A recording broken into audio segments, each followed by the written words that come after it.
días, buenas tardes, amigos y amigas del Colegio de Abogados y Abogadas de Costa Rica. Para la Comisión de Probidad e Impunidad del Colegio es un gusto poder realizar este conversatorio sobre la opinión de la ciudadanía en relación al tema de la corrupción. Hemos tomado de base o punto de referencia para este conversatorio el análisis de las encuestas que ha realizado a lo largo de los años el Centro de Investigación y Estudios Políticos CIEP de la Universidad de Costa Rica, de la Escuela de Ciencias Políticas, el centro más prestigioso de análisis político e investigación de ciencia política en el país y probablemente a nivel de América Latina, el cual dichosamente nos ha permitido hacer esta actividad y tener la posibilidad de uno de sus investigadores, el profesor y doctor Ronald Alfaro Redondo, para poder analizar una secuencia de evolución del tema de corrupción en Costa Rica. Y también contamos con la participación del licenciado Mario Carazo, quien es miembro de nuestra Comisión de Probidad e Impunidad, pero también del tema de corrupción. Tiene muchas décadas de estar trabajando este tema en Costa Rica. Y pues agradecemos la participación de ambos, tanto del CIEP, de don Ronald, como de don Mario Carazo, Celedón, por su aporte en este tema. Y quisiéramos invitar a nuestros amigos y amigas para que después de esta actividad dejen en el Facebook del Colegio de Abogados y Abogadas sus consultas, sus preguntas, y nosotros les estaremos tratando de responder en la medida de nuestras posibilidades. Quisiéramos entonces, para arrancar, darle la bienvenida al doctor Ronald Alfaro, investigador del CIEP de la Escuela de Ciencias de Costa Rica, que cumple 80 años y también que sirva un momento para celebrar ese acontecimiento. Don Ronald, bienvenido. Hola, muy buenas tardes. Es un placer acompañarlos, a Mario, a William, gracias también al Colegio de Abogados y Abogadas por la invitación. Será un placer poder compartir con ustedes esta actividad. Ronald, tenemos un pequeño problemita ahí con tu audio, nada más para que la verifiquemos. Sí. A la hora de hablar, sí. Queríamos preguntarte, el tema de corrupción en la encuesta que nos presenta el CIEP más reciente, si nos vamos a la información, aparece como uno de los temas que es de los menos preocupantes para los costarricenses, frente a otros temas que probablemente están teniendo más incidencia. ¿Qué es lo que nos arroja el último estudio? Sí, ciertamente. No sé si me escuchan ahí mejor. Mejor. Sí. Ok, perfecto. Muy bien. Entonces, quería mencionar que pues el tema de corrupción en esta oportunidad, y bueno, ya en varias mediciones que hemos hecho, hay que recordar que es una encuesta telefónica, a teléfonos celulares, que cubre y tiene una muestra representativa a nivel nacional, que bueno, en el caso de Costa Rica eso es posible y factible, debido a que hay una enorme penetración de telefonía celular en todo el territorio. Y bueno, como toda encuesta, como todo estudio de opinión, pues lo que capta es las percepciones en un determinado momento, las opiniones de las personas, las preferencias. Cuando le preguntamos a la gente por el principal problema, cuál es, desde su punto de vista, el principal problema que enfrenta el país, y pues la percepción de la gente lo que dice es, está por encima de los temas económicos, el tema sanitario, ¿verdad?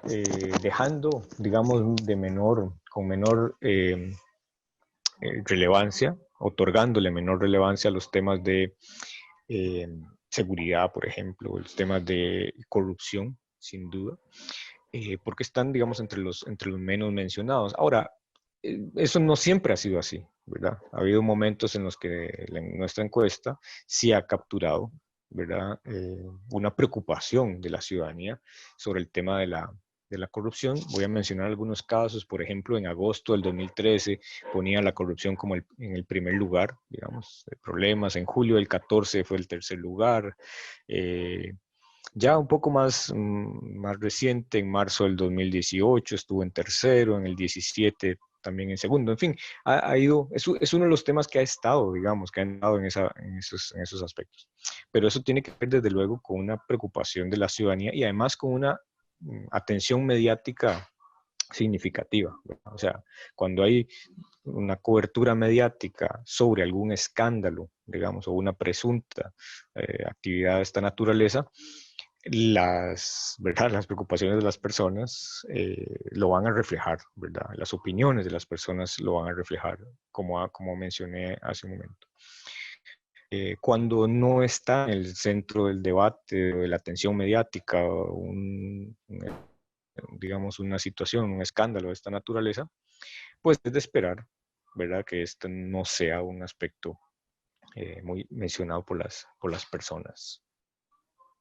Bien, antes de darle la palabra a don Mario, sí quisiera tal vez irme un poquito por la cronología de los estudios que realizaron. Y en el informe reciente que ustedes hay un cuadro, el cuadro número 5, para las personas que lo quieran ir a leer en la página del CIEP de la Universidad de Costa Rica. Lo buscan con ciep.ucr.ac.cr y ahí aparecen los diferentes documentos, incluido este estudio. En el 2013, y esta es una cosa que tal vez don Mario también, en el 2013 el tema de corrupción era tal vez uno de los temas más importantes para las y los ciudadanos. El 2014 el tema baja al tercer punto dentro de los intereses y se empiezan a superponer otros temas como costo de vía, desempleo. 2015, 2016, 2017, 2010 y 2019 el tema corrupción pierde el interés de la ciudadanía en sus categorías de inquietudes. Entonces, vemos que ha habido en este periodo largo una recomposición de las prioridades. Desempleo, costo de vía, inseguridad ciudadana. Vamos a ver otro que puedan mencionar, situación fiscal. Coronavirus en la actualidad. Entonces, ¿cómo podemos interpretar eso? De una u otra manera, la gente se despreocupa más, será la palabra que puedo utilizar. Lo digo con una forma muy coloquial, pero tal vez no es técnicamente. Primero don Ronald y después don Mario.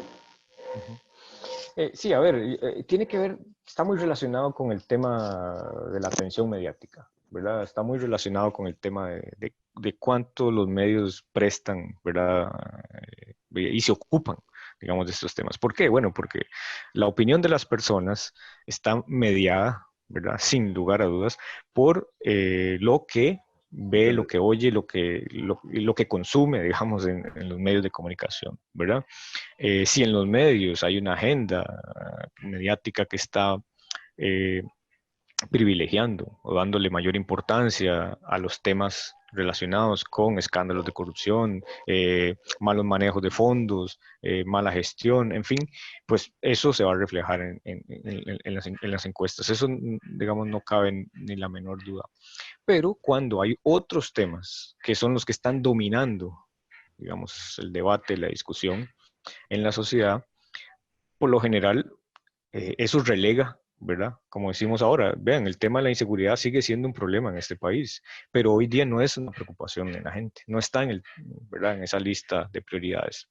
Eh, Así como, bueno, ahora mencionamos el tema de corrupción, pero digo, cuando sí ha ocurrido, digamos, una atención mediática mayor sobre esos escándalos, entonces sí vemos y observamos el fenómeno que la gente le da y le otorga una relevancia importante al tema de corrupción como uno de los principales problemas o desafíos del país. Gracias, Ronald Alfaro, del Centro de Investigación y Estudios Políticos del CIEP. Ahora, don Mario Carazo Celedón, abogado y una persona muy conocida en el ámbito del análisis del tema de corrupción. Quisiéramos escuchar su opinión alrededor de este tema. Sí, en primer lugar, muchas gracias, don William, y muy buenas tardes a todas las personas que tienen la bondad de escuchar esta conversación o presenciar esta conversación por la vía virtual. Yo quisiera partir de tres elementos. En primer lugar, ese desarrollo histórico que se refleja en un cuadro que precisamente plantea la encuesta, que es la recomposición de prioridades, para usar el término que William utilizó anteriormente, que debe verse también como con una pizca de sal.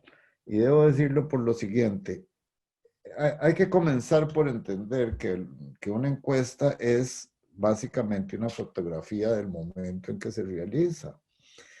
Y las percepciones que ahí se tienen obedecen al momento, bien lo dijo don Ronald anteriormente. Esa percepción o el cambio de esas percepciones, entonces, pueden estar mediadas por lo que se indica en los medios, precisamente esa es la razón etimológica de esa palabra, en los medios de comunicación.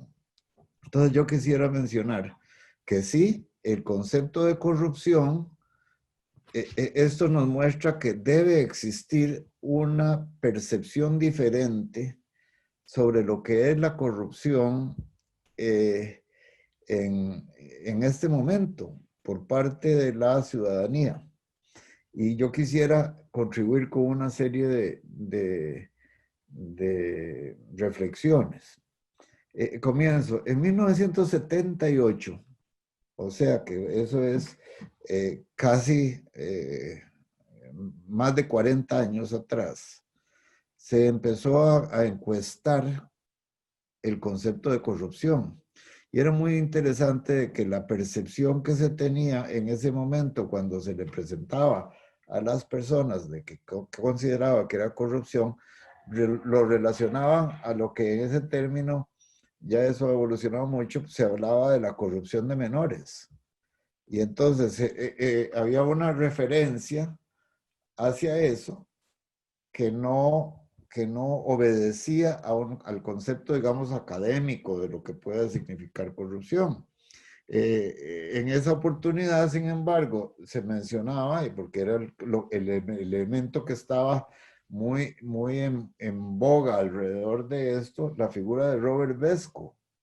Y en el momento en que se presentaba la figura de Robert Vesco, las reacciones y percepciones sobre la corrupción efectiva que nosotros podíamos entender, saltaban a la vista, pero no desde el punto de vista terminológico normal de corrupción. Eso ocurre, y quisiera yo decirlo, que de 2013 para acá han habido una serie de cambios muy vertiginosos, muy acelerados en las comunicaciones. Y el haber unos cambios muy acelerados en las comunicaciones, ya los conceptos, los arquetipos que se tenían con relación a la corrupción, definitivamente tienen que haber variado.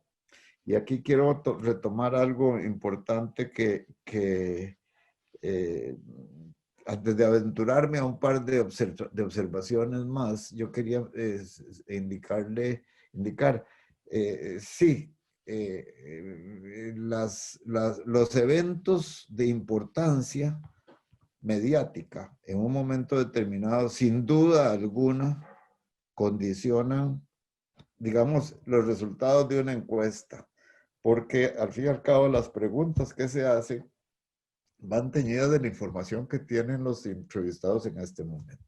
Pero, y entonces en ese sentido, yo sí quiero llamar la atención en ese cuadro 5, donde se señala, donde efectivamente después del 2014 desaparece el término de corrupción dentro de por lo menos los 3 primeros motivos de preocupación de la ciudadanía. Entonces, lo que yo quisiera indicar ahí es, pensemos en el año 2017 y 2018, el caso del cementazo.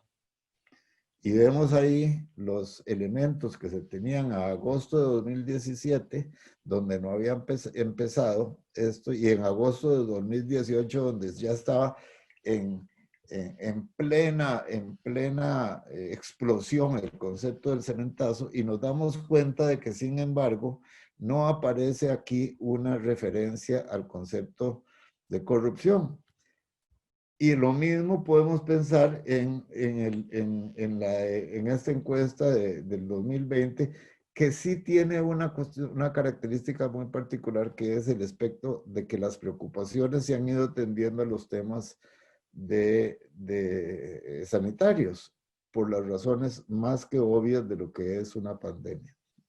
Pero yo quería mencionar un caso que se le quiso dar por los medios, un concepto de acto corrupto, y es más, que alcanzó credibilidad por parte del Ministerio Público, que hizo todo un, un espectáculo con relación al mismo, que es el caso de la UPAD, y que tiene mucho que ver porque aquí estamos analizando datos. Y en ese mismo concepto de análisis de datos es el mismo concepto que se puso en cuestionamiento como si fuera un acto corrupto. Y vemos también que eso no figura dentro del imaginario actual. Sí, perdón.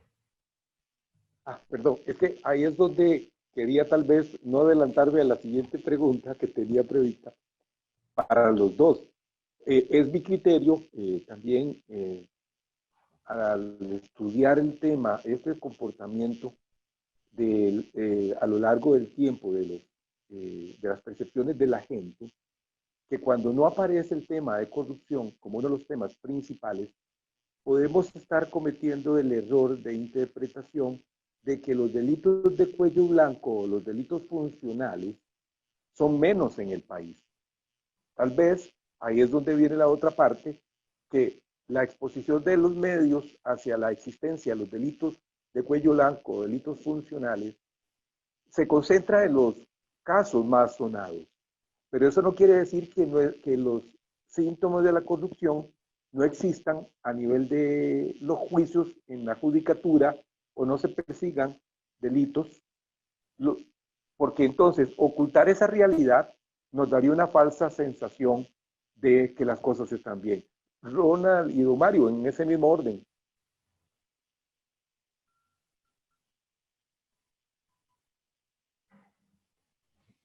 Perdón, me jugó la pasada el micrófono, como siempre. Decía que gracias a don Mario y a don William, y creo que don Mario ha planteado algunos aspectos muy relevantes de cómo ha evolucionado, ¿verdad? A lo largo del tiempo, este tema de cómo se mide, ¿verdad? Y cómo se percibe, digamos, un acto de corrupción. Nosotros, digamos, en un estudio, digamos, en el último estudio en el que logramos detectar alguna preocupación de la gente importante sobre el tema de corrupción fue uno que hicimos en noviembre del 2017, que era uno que estaba, digamos, determinado. Nosotros siempre hacemos estudios en marzo, vamos, en años ordinarios, en marzo, en agosto y en noviembre. Ya digamos, la campaña había iniciado, la campaña electoral, pero estaba muy permeada por todo el tema del cementazo. Entonces hicimos una sección, dedicamos una sección para ver, bueno, un poco los efectos de eso.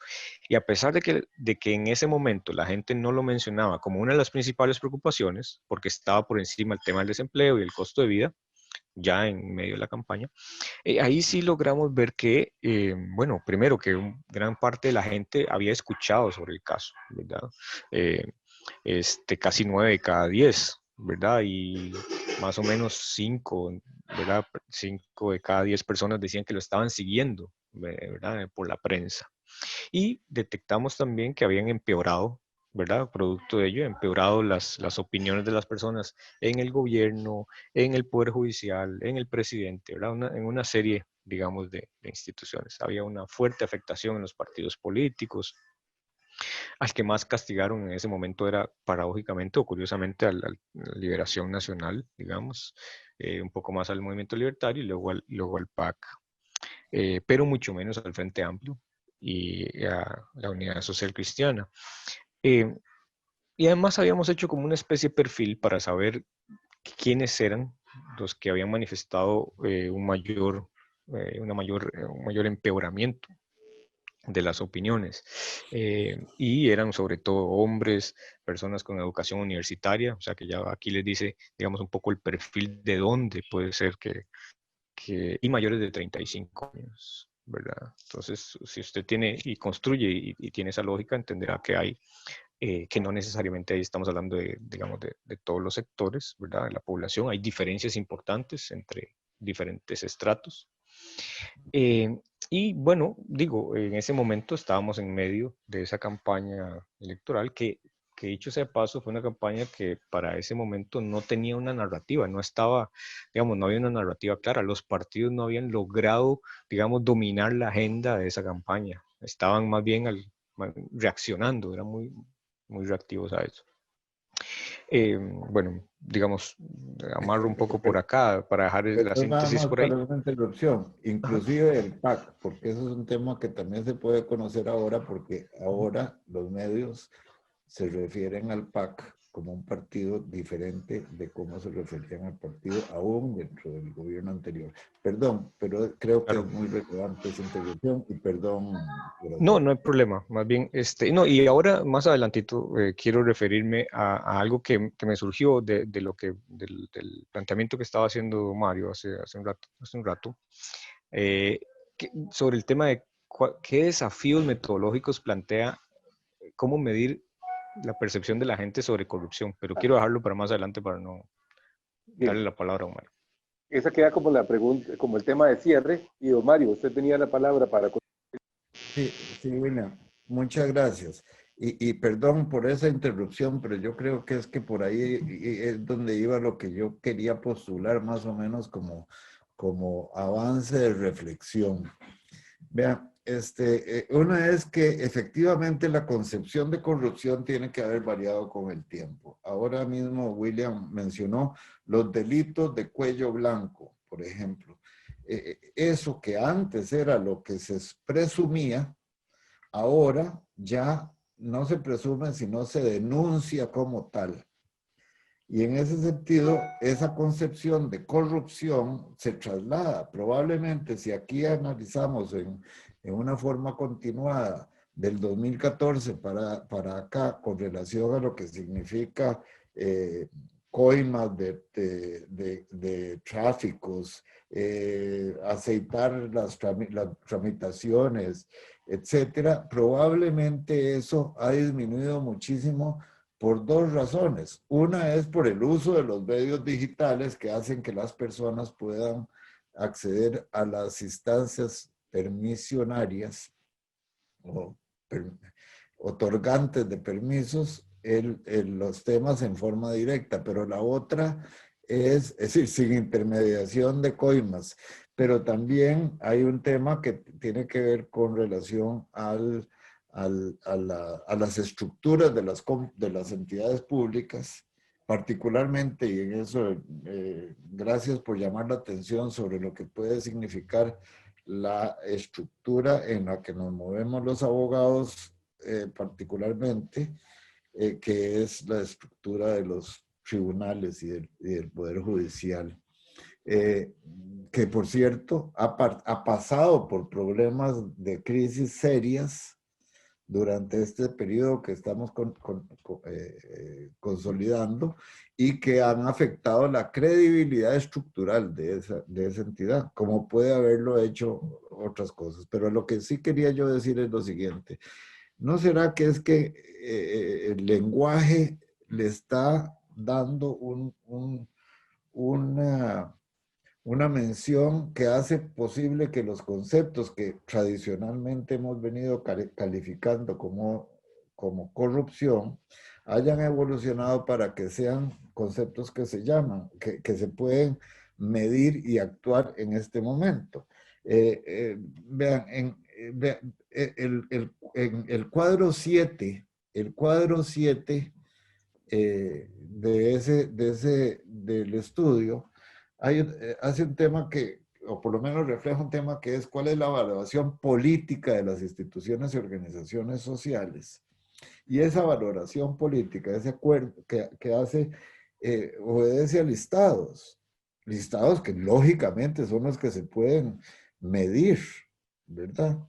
Pero si nosotros nos damos cuenta, ahí ya ha ido cambiando el tema de la acusación hacia el tema de la credibilidad y al tema de la atención o desatención que puede tener el público, y usemos ese término a propósito, con relación a las instituciones. Entonces, ahí cambia la cosa. Puede ser que lo que se venía percibiendo como corrupción antes, ahora cambia el asunto. Y veámoslo en la forma en cómo se han desarrollado algunos de esos elementos, digamos, notables. Durante el tiempo del cementazo y posteriormente ahora, y yo eso lo quiero volver a traer porque yo creo que es una de las cosas más bizarras que han habido en los últimos tiempos, que es la percepción del uso de datos como si fuera un acto de corrupción profunda. Está hablando del OPAT, no del cementazo. Del de la OPAD, sí, claro. Y es que si ustedes se dan cuenta, aquí hay un tema central, porque al fin y al cabo el caso es decir, el uso malévolo de los datos es lo que hace posible que haya corrupción y que se pueda percibir la corrupción. Y esto me lleva al otro punto, que quisiera tal vez dejarlo más adelante, que es la corrupción del mensaje. Es decir, en qué momento cambian las cosas para señalar que lo que se trasladó al acabar, porque sí es cierto y es muy claro que del 2014 para acá, la percepción de que en el gobierno las bolsas de los participantes estaban abiertas y los negociados comisionarios o de prevalencia de intereses cambiaron a tal grado que ahora las críticas que se pueden realizar, y ahí hay un parteaguas que es el 2014. Las críticas que se hacen ahora pretenden en algunos casos involucrar esas situaciones por vía de los medios, no por vía de la opinión ciudadana. El caso del tren en este momento, ¿verdad? Hay un interés, un esfuerzo enorme para tratar de considerar que en lo que hay, que es un préstamo del Banco Centroamericano de Integración Económica para el tren y para que se pueda lleva involucrado todo tipo de lucubraciones tratando de determinar que hay un negociado dentro de eso. Pero bueno, entonces, a lo que yo quisiera decir es, pensemos que el concepto ha evolucionado o se ha ido transformando, y si hay algo que se puede sacar de esos resultados de las encuestas es que ha ido cambiando para bien, en el sentido de que deja de ser elemento de preocupación de la ciudadanía. Por cierto, uno de los términos que también podríamos analizar si tuviéramos más tiempo, es que ya ahora el ciudadano ya volvió a no ser consumidor. Antes todo se guiaba en función de un concepto de la identidad del elemento primario de una democracia, que es el ciudadano, para que fuera calificado como consumidor primero y no como ciudadano, es decir, no como partícipe del elemento de la democracia. Entonces ahí también hay otros elementos. Pero lo dejo ahí para poder evolucionar en la discusión, porque sí es muy, muy claro que el concepto de corrupción ya no aparece en el imaginario diario. Y tal vez agregando a sus palabras, don Mario, no lo ha dicho, pero sí quiero agregarlo como un aporte mío, el concepto de corrupción que funcionó en el tiempo y así como lo señala usted, ya no es lo que se eh, hace unas décadas atrás, ni hace una década atrás, sino que hoy en día es mucho más complejo y más vasto de lo que nos imaginamos. Entonces, porque la gente, lamentablemente, tal vez solamente ve una rama de la solo un apéndice de la corrupción, siendo que la corrupción tiene diferentes fuentes, ramificaciones en donde se manifiesta.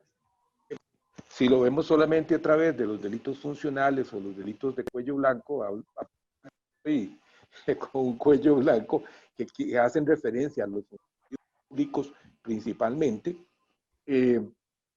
Entonces, pero también la gente a través de las discusiones y el escenario parlamentario, Mario, usted que estuvo en la asamblea, ven la confrontación política, ¿verdad? Puede terminar atrayendo a esos fueros políticos discusiones que pueden ser o no pueden ser actos de corrupción, en donde pasa el aspecto de la corrupción a un segundo plano para poner o superponer el tema político en primer plano. Y eso es un temor que yo siempre le tengo a las discusiones parlamentarias o a las discusiones abiertas bajo criterios no técnicos, en virtud de que terminan siendo discusiones de opiniones y no discusiones de hechos sustentables que puedan aclarar lo que ha ocurrido en relación a un caso en particular. Sabiendo que el tiempo nos puede jugar una mala pasada y que amigos y amigas del Colegio de Abogados eh, también disponen para poder escucharnos, pudiéramos, Ronald, ir cerrando con un análisis tuyo, además de que un elemento a exponer, y terminaríamos con don Mario posteriormente. Sí, perfecto. En este bloque yo quisiera, digamos, plantear los dilemas que algo de lo que ustedes ya han mencionado, que es cuál es el dilema que tiene el hecho de que el concepto de corrupción haya venido evolucionando en el tiempo y entonces, ¿cómo hacemos para medir un concepto que hoy día que es muy distinto al que era hace algunos años, ¿verdad? Entonces, en la discusión sobre los estudios de opinión pública, algunos investigadores han planteado, creo, dos cosas que nosotros también hemos venido implementando acá. Que no necesariamente están en esta encuesta a la que hacemos mención más reciente, pero que en estudios anteriores lo hemos utilizado. La primera de ellas tiene que ver con diferenciar entre dos cosas que son muy importantes. La primera es cuál es la percepción de la gente sobre la presencia, digamos, de corrupción. O sea, le preguntamos a la gente, ¿verdad? ¿Usted considera que la corrupción está muy extendida o, ¿verdad? Hay mucha presencia de este fenómeno. Una cosa entonces es la percepción, pero la otra, los investigadores han dicho, hay que ponerle atención a cuántas de las personas han sido víctimas de un acto, digamos, ¿verdad? De un hecho de esta naturaleza. Entonces es separar entre la percepción y la victimización, ¿verdad? Y lo que hemos visto es que hay enormes diferencias entre una gran percepción de un fenómeno muy extendido que la gente dice, sí, en este país, ¿verdad? Y que no coincide necesariamente con los datos objetivos, ¿verdad? ¿Verdad? Pero cuando vamos al plano de si ha sido víctima de alguno de esos hechos, las respuestas disminuyen significativamente, ¿verdad? Entonces, hay una gran diferencia. El segundo es que el fenómeno de la corrupción es un hecho muy escurridizo, ¿verdad? O sea, porque a la hora de preguntarlo, si tuvimos que meter algunas de estas cosas en una encuesta, tenemos grandes dificultades porque tenemos que referirnos a un caso que puede ser muy técnico, muy complejo y muy abstracto. Entonces, vean, ¿qué hemos hecho? Bueno, en alguna oportunidad usamos un experimento en encuestas. ¿Por qué hablo de un experimento? Bueno, porque si usted tiene una encuesta, usted puede dividir a la muestra en dos grupos. Y a los grupos usted les plantea dos estímulos diferentes.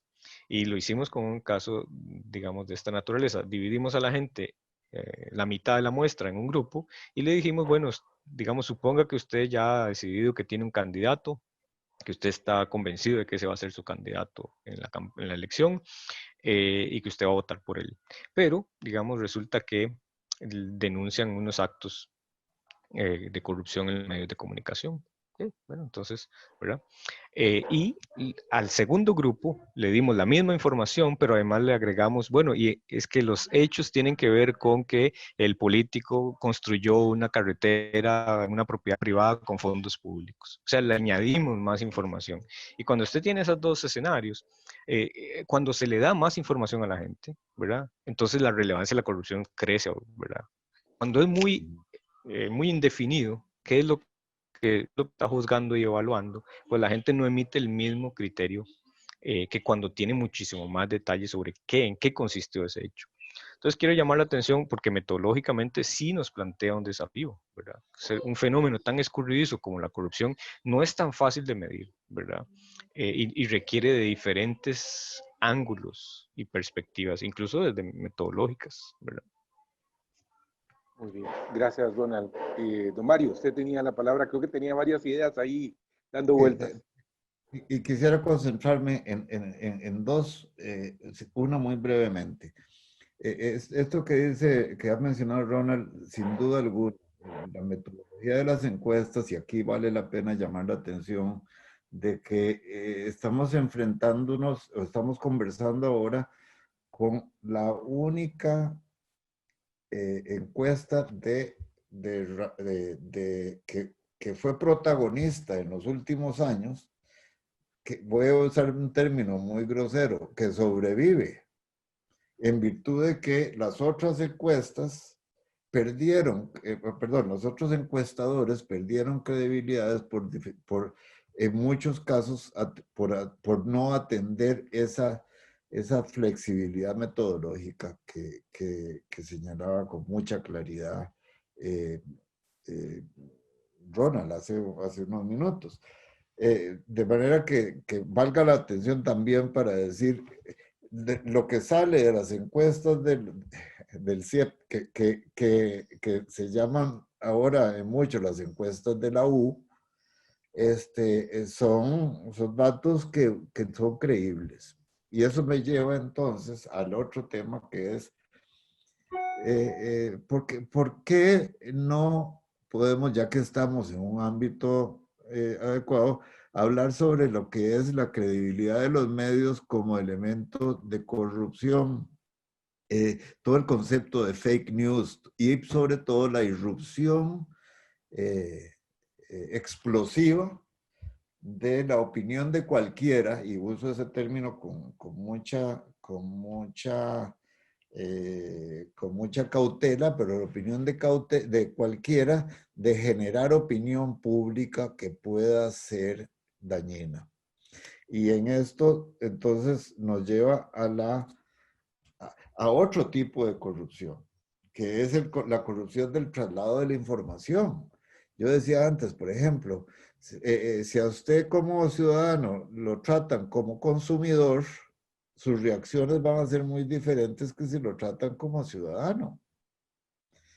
Uno de los problemas, por cierto, de orden metodológico que afectaron en el pasado ya no tan reciente a una serie de esfuerzos que técnicamente podían ser respetables en todo momento, pero al fin y al cabo había una proyección diferente de los conceptos. Pero vean, los costarricenses en alto grado, bueno, es más, voy a ponerlo así, esta entrevista, las entrevistas que se hacen por medio para encuesta, ya se consolidaron para utilizar medios alternativos.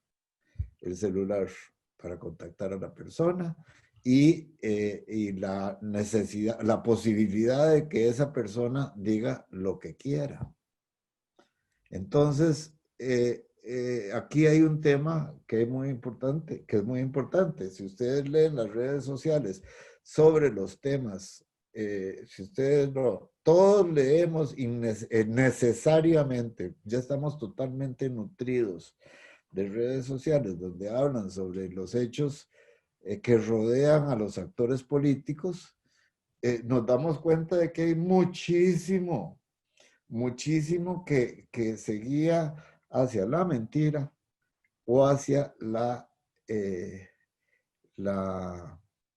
presunción de actos inconvenientes. Y eso lo vemos, los ejemplos son miles, ¿verdad?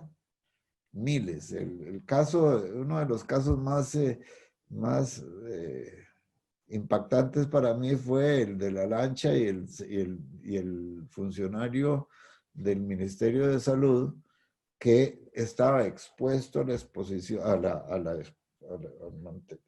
dar mensajes sólidos que de pronto se convirtió en una cosa gravísima, donde las redes sociales inclusive lo hurgaron hasta dentro de su vida privada a efectos de poder establecer un tema de que era corrupción, de que un error se podía haber convertido.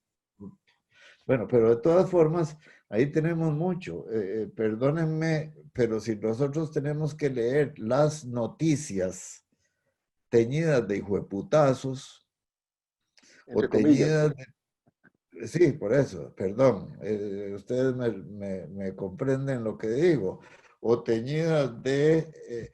es más, ¿sabe qué? Winnie, ahora que me lo dice, yo creo que ni siquiera ya le ponen las comillas, porque ya existe la oportunidad que tengo yo de comunicar algo y de que pegue esa comunicación es 10,000 veces mayor que si yo tengo que hacerlo por medio de un artículo que que hubiera escrito para alguno de los periódicos de circulación en el tiempo en que usted era periodista, ¿verdad?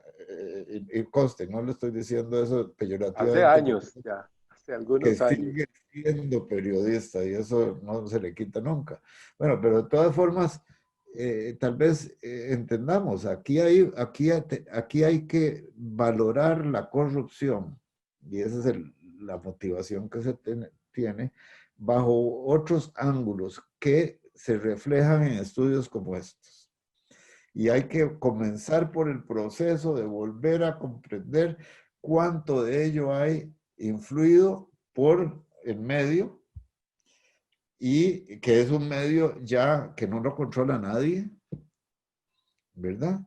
Y cuánto de eso hay influido por la posibilidad que se tiene de ser actor directo, ya sea como gestor o como víctima. Ese concepto de la victimización es fundamental, ¿verdad? Pregúntele a usted, eso se hacía antes, cuando se le preguntaba en las encuestas hace unos 10 años, que se le decía, ¿usted tiene algún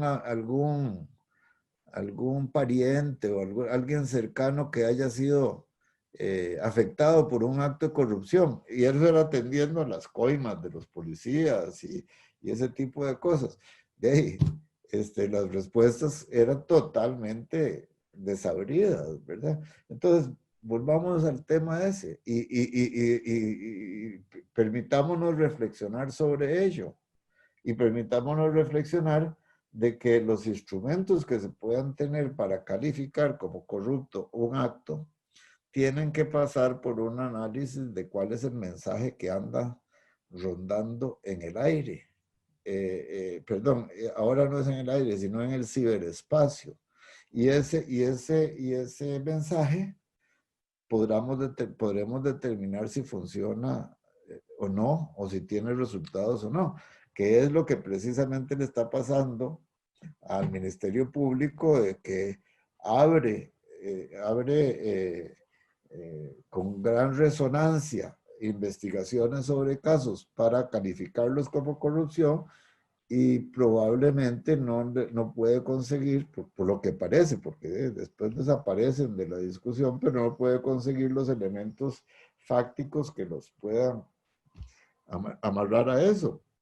Y por supuesto, en el caso del Ministerio Público hay una fiscalía anticorrupción y señalada con esa forma. Y esa es la que se le señala como la que deba estudiar casos que no sabemos, o por lo menos no podemos calificar como tal. En eso, tal vez yo quisiera como cerrar ahí por razones de tiempo, pero al mismo tiempo ofrecer, William, que podamos conversar más sobre esos temas, más allá de los resultados de una cosa determinada.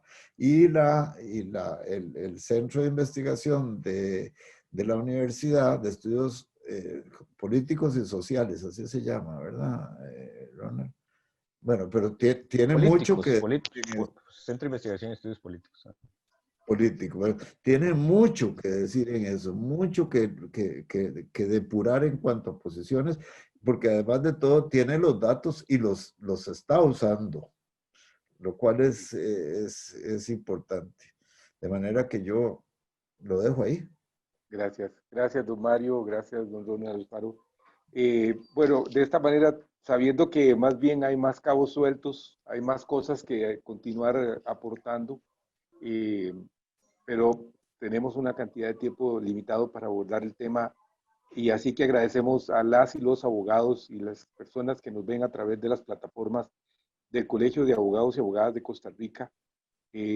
Agradecer a ustedes, don Ronald Alfaro, profesor de la Escuela de Ciencias Políticas, miembro del equipo investigador del Centro de Investigación y Estudios Políticos, conocido como CIEP de la Universidad de Costa Rica, a don Mario Carazo Celedón, exdiputado, analista del tema de corrupción, y ya que lo mencionó, cuando las primeras encuestas en 1978, me acuerdo de las encuestas de la campaña de su papá, don Rodrigo Carazo Odio, quien fue presidente de Costa Rica, y la importancia que tuvieron en esas elecciones de 1978, y la siguen teniendo hoy en día, y cada vez son un instrumento importante, válido y científico de comprensión de la realidad política, económica y social del país.